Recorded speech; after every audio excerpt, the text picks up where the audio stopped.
Hello दोस्तों, नमस्कार। मैं जाकिर सर आपके अपने प्यारे से YouTube channel math bye Zakir sir में आपका स्वागत करता हूं।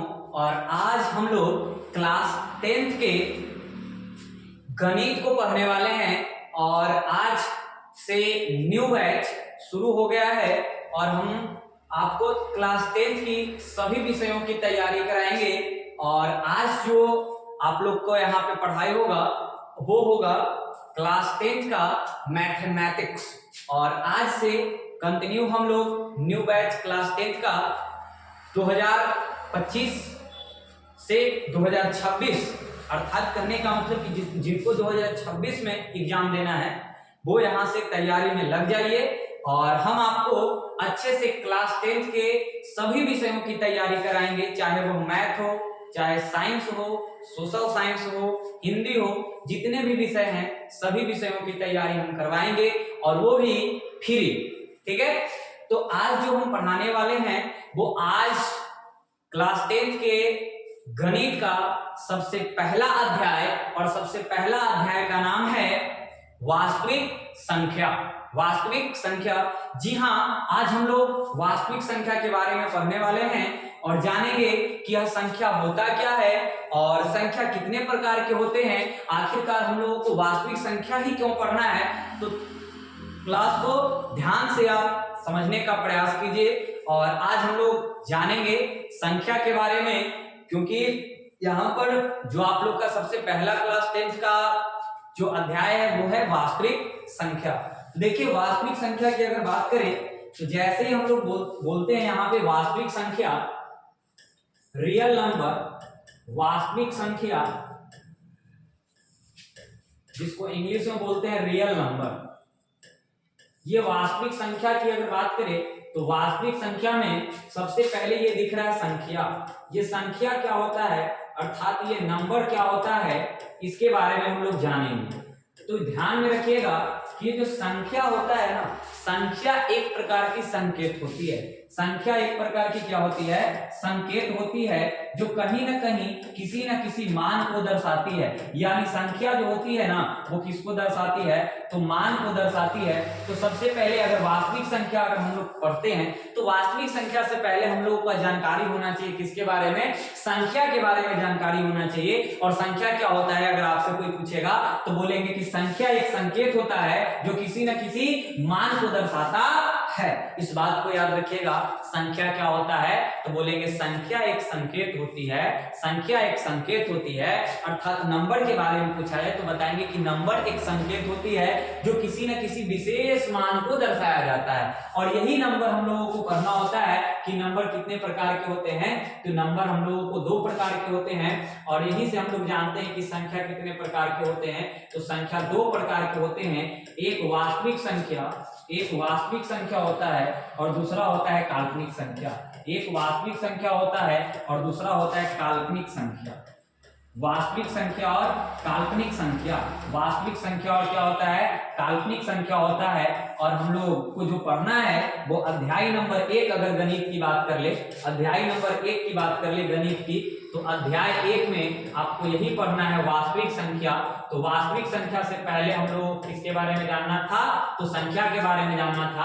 और संख्या के बारे में देखिए यहाँ पर हम आपको बताए हैं कि संख्या क्या होता है, तो संख्या एक संकेत होता है जो किसी न किसी विशेष मान को दर्शाती है। संख्या क्या होती है तो बोलेंगे संख्या एक प्रकार की संकेत होती है। लिख देते हैं, संख्या की अगर बात करें तो संख्या के बारे में बताएंगे कि संख्या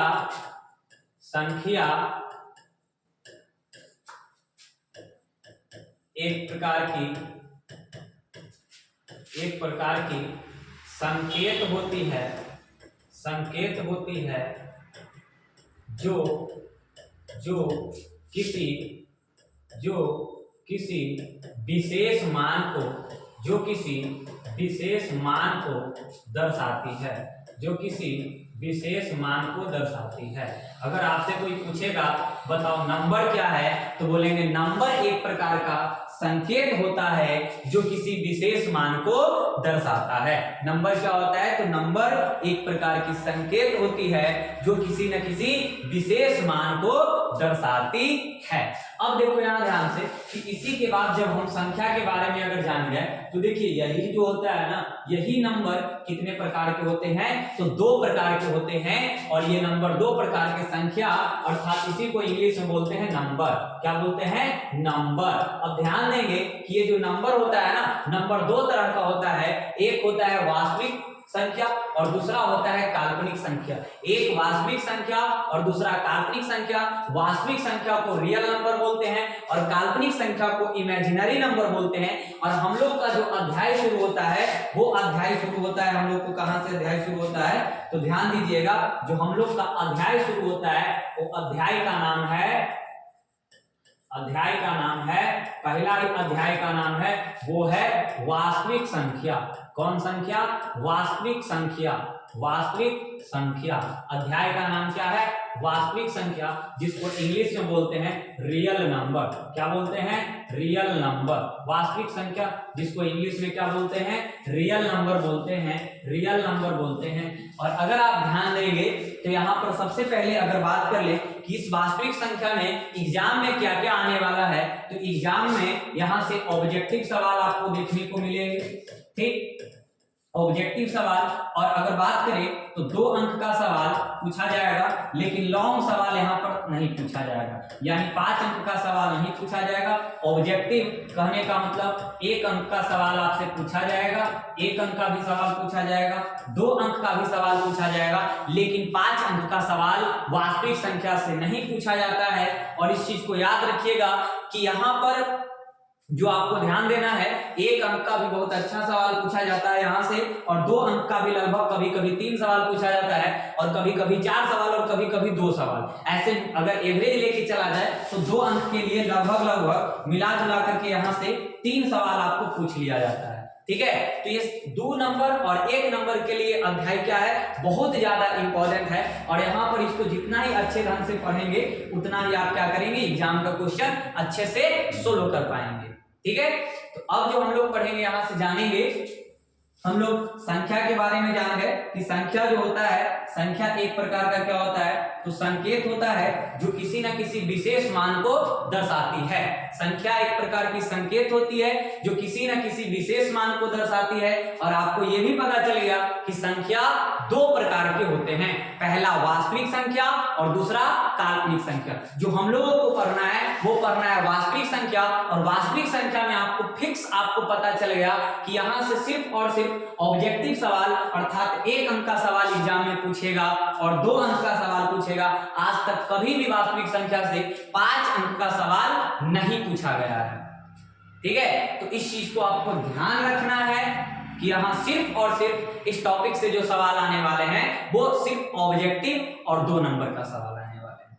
ठीक है, तो अब यहाँ पर ध्यान देंगे कि वास्तविक संख्या की अगर बात कर ले तो यहाँ से जो हम लोग का पढ़ाई शुरू होता है वो होता है वास्तविक संख्या।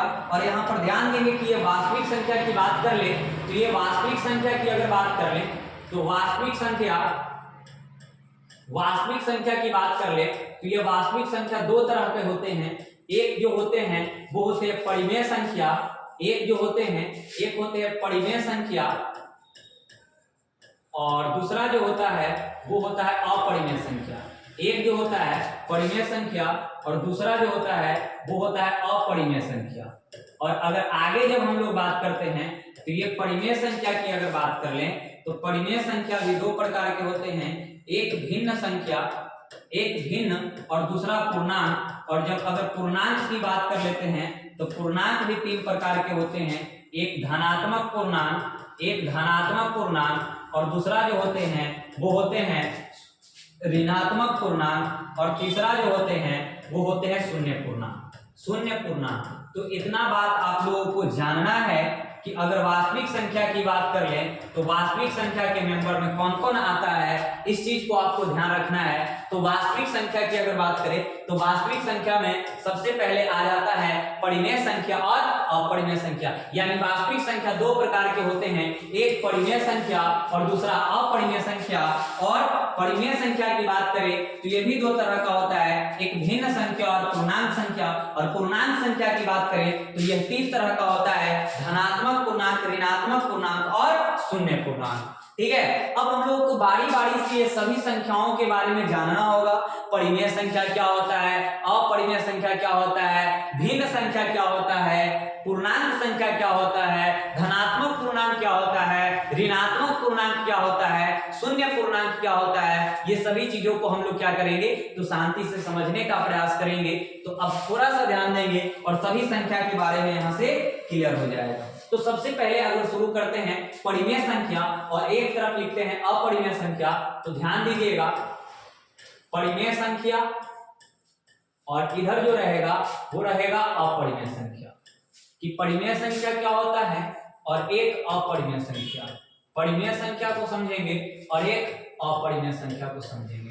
ठीक है, तो ध्यान से देखिए, परिमेय संख्या जो होता है वो परिमेय संख्या जो होता है वो क्या होता है, तो परिमेय संख्या जो होता है वो P/Q के रूप में लिखा जाता है। लेकिन Q का जो मान होता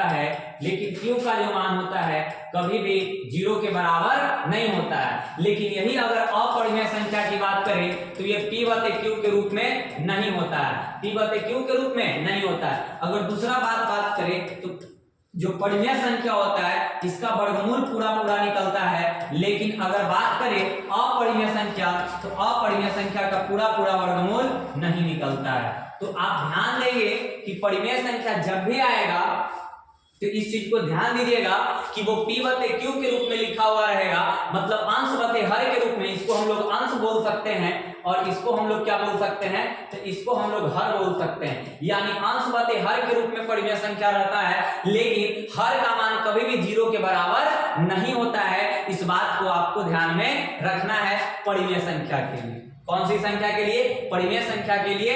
इस बात को आपको ध्यान में रखना ही पड़ेगा। अब थोड़ा सा ध्यान देते हैं, यहां पर थोड़ा सा ध्यान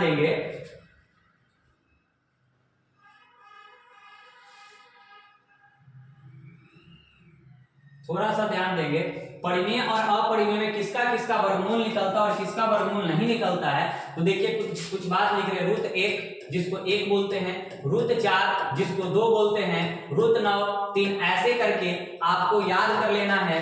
20 तक जाएंगे तो यहाँ पर कितना आ जाएगा, रूट 400। और बहुत सभी बच्चों को ये बात पता होता है क्योंकि आप 10th क्लास की मैथ की तैयारी कर रहे हैं। तो इसी प्रकार अगर रूट 4 की बोला जाए, रूट 16, 5 का 25, 6 का 36, 7 का 49, ऐसे आपको पता ये जितने भी संख्या ये सब का वर्गमूल निकल रहा है। इसलिए कैसी संख्या होती है, परिमेय संख्या होती है। कैसी संख्या होती है, परिमेय संख्या। लेकिन वही अगर बात कर लें यहाँ पर रूट 2, रूट 3, रूट 5, ये सब का वर्गमूल पूरा नहीं निकलता है, जिसके कारण ये सब कैसी संख्या है, तो ये सब अपरिमेय संख्या है। कैसी संख्या है, अपरिमेय संख्या है। तो परिमेय संख्या और अपरिमेय संख्या जो होता है वो ध्यान में रखिएगा कि परिमेय संख्या और जो अपरिमेय संख्या होता है, तो परिमेय संख्या P/Q के रूप में लिखा जाता है, लेकिन अपरिमेय संख्या P/Q के रूप में नहीं लिखा जाता है। परिमेय संख्या का पूरा वर्गमूल निकलता है, लेकिन अपरिमेय संख्या का पूरा वर्गमूल नहीं निकलता है। इस बात को आपको ध्यान में रखना है। ठीक है, अब थोड़ा सा कुछ एग्जाम्पल देते हैं और एग्जाम्पल से आप समझने का प्रयास करिए परिमेय संख्या और अपरिमेय संख्या। जैसे अगर 1/5 की बात कर लें तो ये P हो गया और ये Q हो गया, और Q का मान 0 के बराबर नहीं है, इसलिए जो संख्या है ये संख्या कुछ कैसी संख्या हो जाएगी, परिमेय संख्या हो जाएगी। कैसी संख्या हो जाएगी, चाहे वो प्लस में हो या माइनस में। लेकिन उसी प्रकार अगर रूट 9/16 दे दे तो बताओ 9 का वर्गमूल 3, 16 का वर्गमूल 4, तो ये P हो गया और ये Q हो गया। तो आप देखिए तो Q का मान 0 के बराबर है, Q का मान 0 के बराबर नहीं है, इसलिए ये भी संख्या जो है ये आपका कैसी संख्या हो जाएगी, परिमेय संख्या हो जाएगी। कैसी संख्या, अपरिमेय। लेकिन वही अगर आपसे पूछ दिया जाए कि बताओ रूट 6, तो बोलेंगे अपरिमेय संख्या। कैसी संख्या, अपरिमेय संख्या। लेकिन वही अगर आपसे पूछ ले कि बताओ रूट 12 अब 15 कितना होगा, तो बोलेंगे अपरिमेय संख्या। 3 चौको 12, 3 पचे 15, 4 का वर्गमूल 2, लेकिन 5 का नहीं निकलेगा, इसलिए कोची अपरिमेय संख्या। तो जिसका पूरा पूरा वर्गमूल निकलता है वो परिमेय संख्या, लेकिन जिसका पूरा पूरा वर्गमूल नहीं निकलता है उसको बोलते हैं अपरिमेय संख्या। तो परिमेय और अपरिमेय आपको समझ में आ गया होगा। परिमेय का बस इतना ही काम है कि जिसका पूरा पूरा वर्गमूल निकल जाएगा उसको परिमेय बोलेंगे, और अपरिमेय में जिसका पूरा पूरा वर्गमूल ना निकले उसको बोलते हैं अपरिमेय संख्या। अब भिन्न संख्या की बात कर लें, भिन्न संख्या की बात कर लें, भिन्न संख्या की बात कर लें, और इधर अगर बात कर ले पूर्णांक संख्या की बात कर लें, तो जो भिन्न संख्या होता है और जो पूर्णांक संख्या होता है उसमें बस थोड़ा सा अंतर रहता है। भिन्न संख्या होता है वो p/q के रूप में होता है, p/q के रूप में होता है, लेकिन q का मान कभी भी 0 और 1 नहीं होता है। लेकिन वही बात अगर बात कर लें पूर्णांक संख्या की बात कर लें तो ये p/q के रूप में होता है, लेकिन इसका जो शर्त होता है वो q बराबर हमेशा 1 होता है। मतलब नीचे में आपको क्या होना चाहिए, तो नीचे में आपका क्या होना चाहिए, तो हमेशा 1 रहना चाहिए। जैसे भिन्न संख्या की बात कर लो, एग्जाम्पल की बात कर लेते हैं भिन्न संख्या में, तो इसका एग्जाम्पल बहुत सारा हो सकता है। जैसे देखो p/q नीचे में 0 1 नहीं होना चाहिए, 2/3 लिख दो, -1/5 लिख दो, 6/7 लिख दो, कुछ भी लिख दो, सब भिन्न संख्या हो जाएगा। लेकिन इस चीज को याद रखिएगा यहाँ पर कि नीचे में क्या 0 और 1 नहीं होना चाहिए, जो कि 0 1 किसी में नहीं है। लेकिन पूर्णांक संख्या के लिए कहता है कि वो p/q के रूप में होना चाहिए, लेकिन नीचे में 1 होना चाहिए। जैसे अगर इसकी बात कर ले तो हम लिखेंगे 5/5 10, 5/1 10/1 -6/1 7/-1, चाहे यहाँ लिख देते हैं 8। तो ये आपका पूर्णांक संख्या, क्योंकि इसके नीचे ना कुछ था, एक इसका भी एग्जाम्पल बहुत सारा हो सकता है। तो अब ध्यान देना है कि जो संख्या होता है ना वो संख्या दो तरह का होता है, वास्तविक संख्या और काल्पनिक संख्या। लेकिन काल्पनिक संख्या हम लोगों को पढ़ना ही नहीं है, वास्तविक संख्या से शुरुआत करना है। इसलिए वास्तविक संख्या के बारे में जानिए। और वास्तविक संख्या दो प्रकार के होता है, परिमेय संख्या और अपरिमेय संख्या। ठीक है, परिमेय संख्या भी दो प्रकार की, भिन्न संख्या और पूर्णांक संख्या। और पूर्णांक संख्या 3 प्रकार का होता है, जिसमें प्लस वाला लिखा जाता है मान उसको धनात्मक पूर्णांक बोलते हैं, जो माइनस में लिखा जाता है उसको ऋणात्मक पूर्णांक बोलते हैं, और जो 0 होता है वो सिर्फ और सिर्फ स्पेशली शून्य पूर्णांक के लिए होता है। तो ये थोड़ा बहुत जानकारी आज पहला क्लास था, और ये इंफॉर्मेशन क्लास सिर्फ और सिर्फ आपके लिए ये संख्या का सिर्फ क्लास दिए हैं। उसके बाद हम लोग कॉन्सेप्ट, ठीक है, थ्योरी और क्वेश्चन, एक्सरसाइज का क्वेश्चन, किताब का क्वेश्चन करवाएंगे आपको, प्रीवियस ईयर का क्वेश्चन करवाया जाएगा। मतलब पूरा बेहतरीन ढंग से आपको क्या किया जाएगा, तो क्लास 10th के सभी विषयों की तैयारी, ठीक है, मेरे द्वारा कराया जाएगा। बस आपसे यही चाहते हैं कि अगर आपको लगता है कि वीडियो आपके लिए हेल्पफुल है तो आप क्या कर सकते हैं, लाइक कर सकते हैं वीडियो को, अच्छा लगा हो तो कमेंट कर दीजिए, और अपने दोस्तों के पास वीडियो को शेयर कर दीजिए। ठीक है, क्लास आपको YouTube पे डेली क्लास मिलेगी। ठीक है, तो आज के लिए बस इतना ही, फिर मिलेंगे अगले क्लास में, और हम लोग वास्तविक संख्या को और अच्छे ढंग से हम लोग आगे क्लास कंटिन्यू करने का प्रयास करेंगे।